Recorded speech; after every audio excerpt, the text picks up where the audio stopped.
On June 22nd, we got the 8:30 a.m. train from Bandung to Yogyakarta in central Java. Though nowhere near as nice as the trains in Japan, the train was surprisingly clean and comfortable. The only real negative was that the toilets at the ends of the cars were squatty potties. Although I slept for a good portion of the trip, the scenery that I saw while awake was very nice. We arrived in Yogyakarta just shy of 4 p.m., 7.5 hours after leaving Bandung.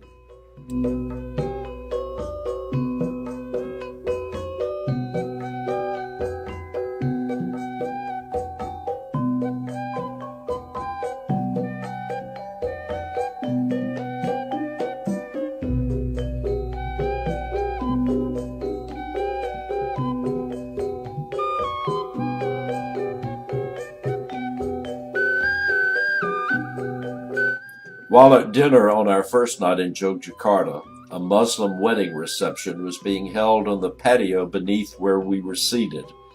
Surprisingly, we were invited to come down and take pictures and even pose with a happy couple. I unfortunately missed the invitation to pose with them, but was still able to get some pictures.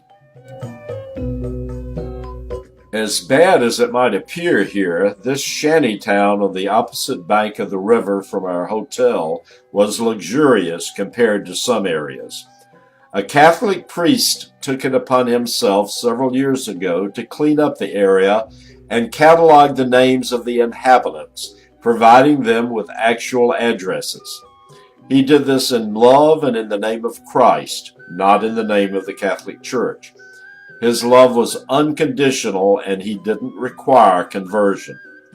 The people that we met there were very friendly and full of life.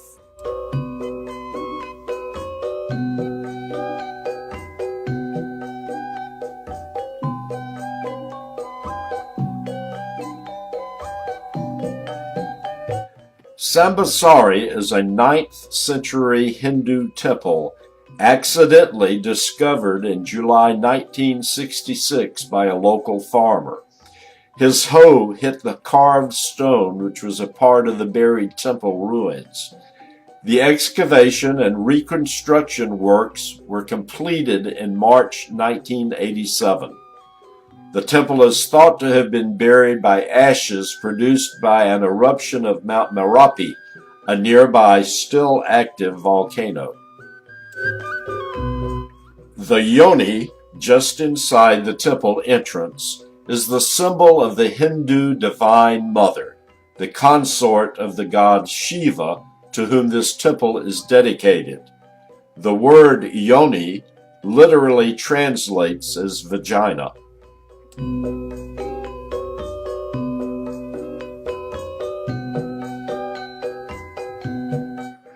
Chandi Prambanan is a 9th century Hindu temple compound. It is dedicated to the Hindu Trinity, Brahma, the creator, Vishnu, the preserver, and Shiva, the destroyer. It is the largest Hindu temple site in Indonesia and one of the biggest in Southeast Asia. It is characterized by its tall and pointed architecture, typical of Hindu temples, and by the towering 154 feet tall central building inside a large complex of individual temples.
No, not with your toes.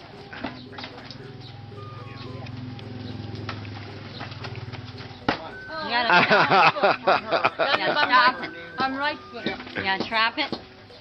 Kick it with the inside of your foot. Push your foot up. There you go. Bring it on. Yeah, this is 1,000. Ooh. No. 10,000.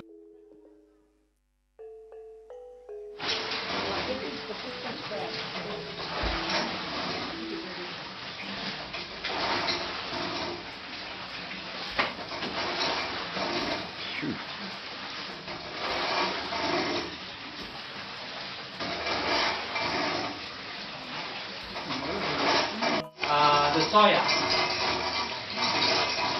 like they mix it with the mixer, and then they put it here. They heat it with this pipe.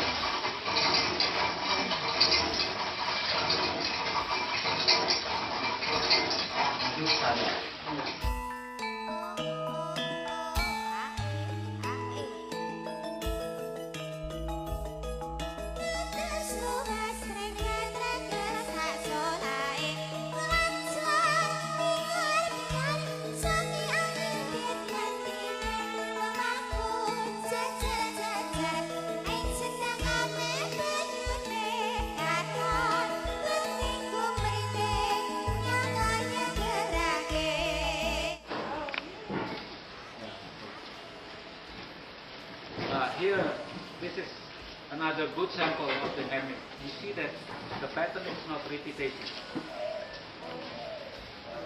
It could be this is not for the shirt or for the sarong, but it's a tablecloth. Because formerly what we call a batik is on the sarong. But now we make a tablecloth, we make a handkerchief with batik. How long do the ladies work? How long do the ladies work? This one. From 8 o'clock till 4 o'clock. Yeah.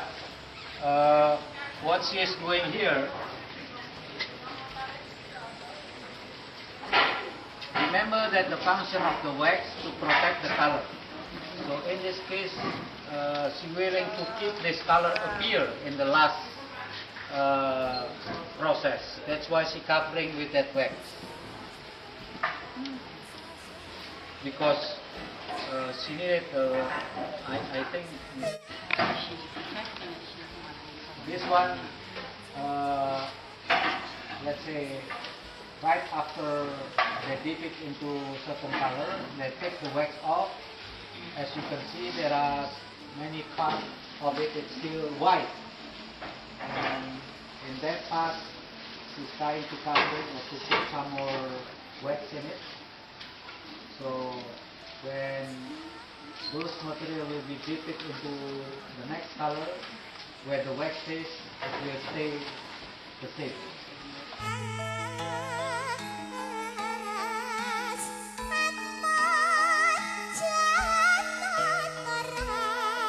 This open area was once part of the estate of a sultan's palace. I have no idea where the tradition came from, but supposedly, if you can walk blindfolded across the plaza and finish in between the two large banyan trees, you will have good luck. I came closer than anyone in our group, but I unaccountably made a sharp turn just as I got to the trees, and instead of going between them, ended up going far to the right.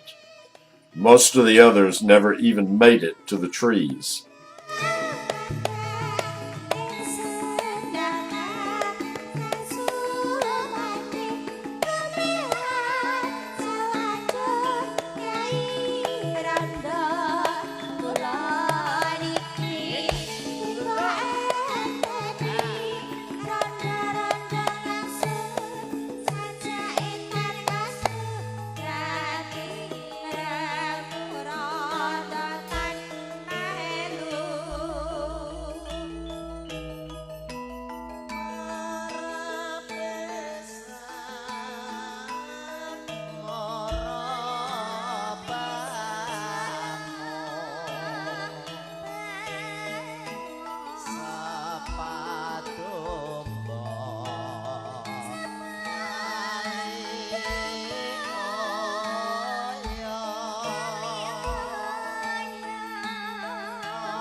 For dinner, we split up into small groups and visited several private homes in Yogyakarta. My group struck gold. Our family was a young Christian family who lived in the middle of a predominantly Muslim neighborhood. There were a couple of other Christian families also in the neighborhood, and according to our host, they all got along with no problems at all. In fact, he told us that they have neighborhood cookouts during Ramadan and at Christmas, and people of both faiths took part and shared in the celebrations. Our host's name was Hexa, and his wife's name was Wawa. She was originally from Sumatra, and they had met while in college in Yogyakarta. She cooked a delicious dinner for us, and their daughter Wilan and niece Davi entertained us with their violins.